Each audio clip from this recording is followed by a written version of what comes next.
السلام عليكم، اهلا ومرحبا بكم في قناة اسرار شيري.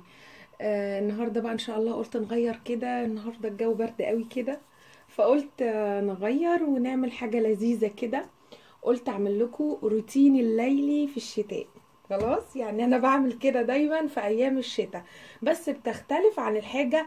العصير اللي بقدمه او المشروب اللي بقدمه سخن بتختلف طبعا، يعني مش كل يوم هشرب تفاح بالقرفة.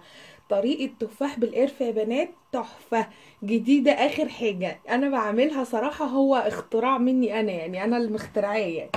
بس عجبني جدا، فقلت اقوله لكم مع حاجة تانية كده جميلة. يعني مش شرط اللي انت تجيبي البوب كورن دوت اللي هو الفشار، مش شرط يعني تشتري النوع دوت. ممكن تعملي النوع السايب العادي، يعني هو بيتعمل في الحل عادي بالزيت والملح. ولكن انا بحب الفشار دوت. اولا هو فرنساوي، خلاص هو فرنساوي. وهو بطعم الجبنة. خلاص بس تحفة بقى. ومش هحطه على النار ولا اي حاجة، لا انا هحطه في الميكرويف. طبعا انا هقول لكم الطريقة ازاي بتاعته. ولو انت يعني الدنيا يعني تقدري تجيبيه او كده، يعني الدنيا ماشيه معاكي كويس وتقدري تجيبيه، اشتريه على طول ما تتردديش. انا لما بكون بره بشتريه جاهز، يعني بشتري الكيس دوت من جاهز من محلات معينة يعني. خلاص بس انا ولادي بيحبوه دايما، فبجيبه من بره غالي جدا. هو في الطبيعي، يعني هو في الطبيعي اللي انت حتى لو جبتيه في البيت هو تمنه زيادة شوية، يعني غالي شوية. هتقدري تجيبي هاتيه، مش هتقدري خلاص ما فيش مشكلة، اعملي من الفشار التاني. بس ده طعمه لذيذ لذيذ وجميل جدا وهيعجبكم. وهقول لكم الطريقة. القرفة بقى، القرفة بالتفاح ايه هي بقى؟ بصوا بقى يا بنات، انا جبت هنا عادي عصير تفاح عادي جدا اللي احنا بنحطه عادي وبنشربه، بنديه للولاد يشربوه. خلاص، وجبت هنا معايا ايه بقى؟ قرفة، عيدان قرفة او صوابع قرفة. خلاص، القرفة ديت بتجيبي منها 3 أو 4 اعواد قرفة، وبتحطي كده في اللبانة او اسمه الكنكه او ايا كان يعني، او اللي انت هتسخني فيها. بتحطي كميه كده وبتبتدي تسقطي العيدان القرفه فيها زي ما انتوا شايفين كده. خلاص، وبعدين هنوديهم فين بقى؟ مش هنحط سكر ولا نحط اي حاجه، هو زي ما هو كده. هودي ديت على النار تغلي، وبعدين هنزلها في الكوبايه. خلاص، ويلا بقى نفضفض كده، وانا عقبال ما اغلي ومش عارفه ايه والكلام ده، نفضفض كده في شويه حاجات مهمه جدا نتكلم فيها. يلا مع بعض هوريكم طريقه اللي هنحط الفشار هنحطه ازاي في الميكرويف. خلاص، اولا هو بيبقى باكت كده، العلبة فيها 3 باكت.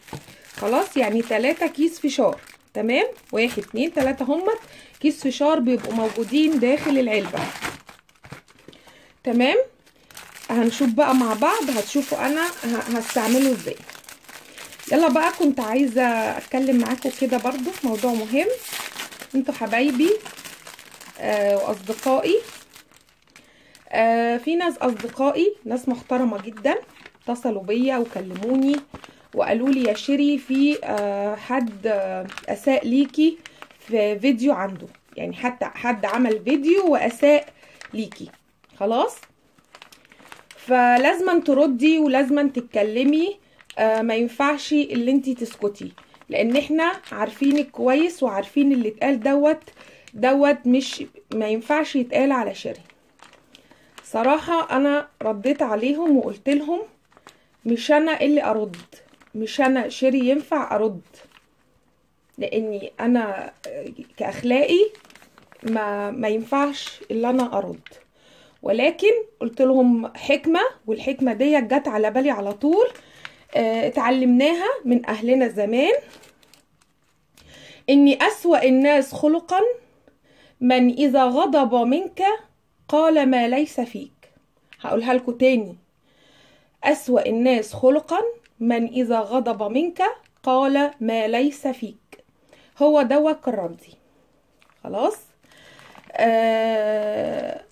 والناس المريضة، يعني الناس المريضة العلاج الوحيد بتاعها هو عدم الرد وعدم الاهتمام بما يقولون.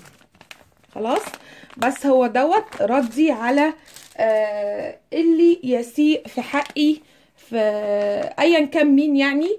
انا ما شفتش ومش عارفه، ولكن وصل لي الكلام دوت، فهو دوت ردي على اي حد يسيء ليا، وربنا يهدينا ويهدي الناس اجمعين. خلاص اهوت البوب كورن اهوت، انا فردت الكيس.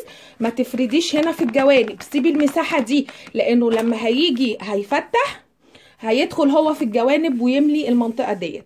دلوقتي انا هحطه في الميكرويف، هحطه على 2.5 دقايق. خلاص، لو الميكرويف بتاعك نوعه نضيف يبقى 2.5 دقايق كويسين جدا. لو نوعه يعني مش ماركه، او نوعه ضعيف، او بياخد وقت عقبال ما الحاجات تسخن، تاخد وقت في التسخين، يبقى تخليه على 3 دقايق. خلاص، او 3 دقايق ونص. انما الميكرويف كويس، فدقيقتين ونص كويسين جدا ليه.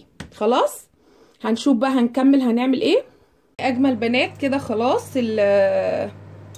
التفاح بالقرفه خلاص اتغلوا كويس تمام، خلوهم ياخدوا غلوه كده كويسه، وبعدين انزل بيهم في الكوبايه بتاعتي.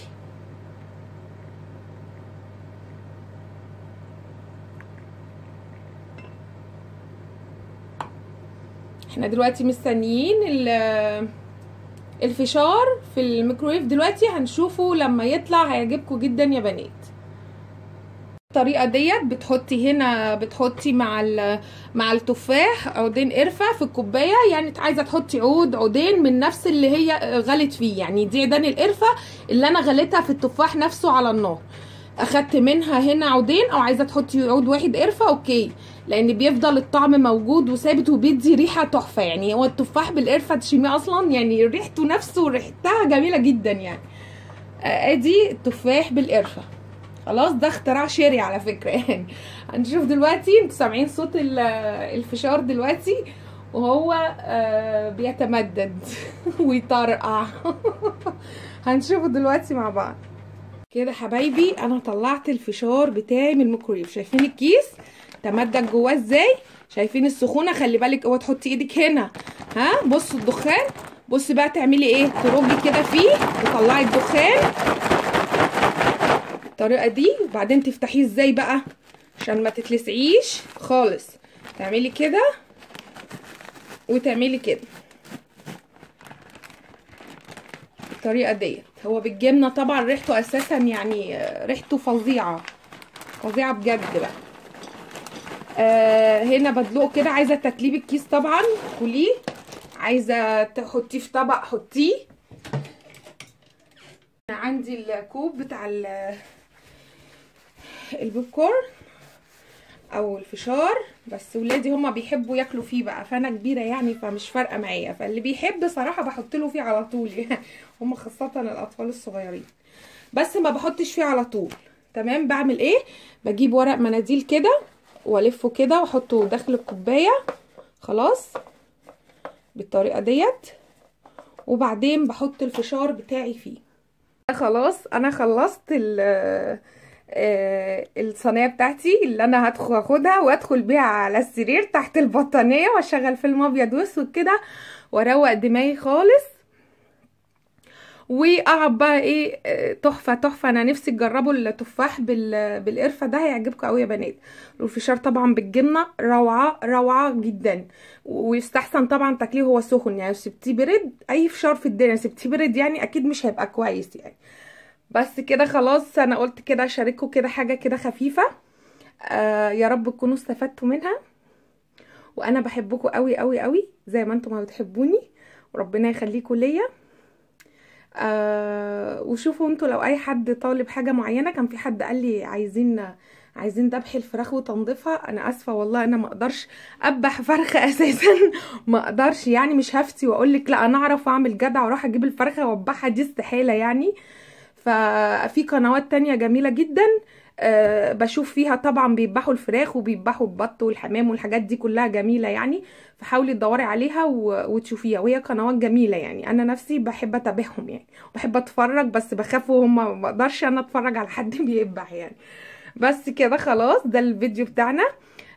يلا بقى اعملوا اي حاجة كده وتسلوا بيها وانتوا قاعدين بتتفرجوا على التلفزيون.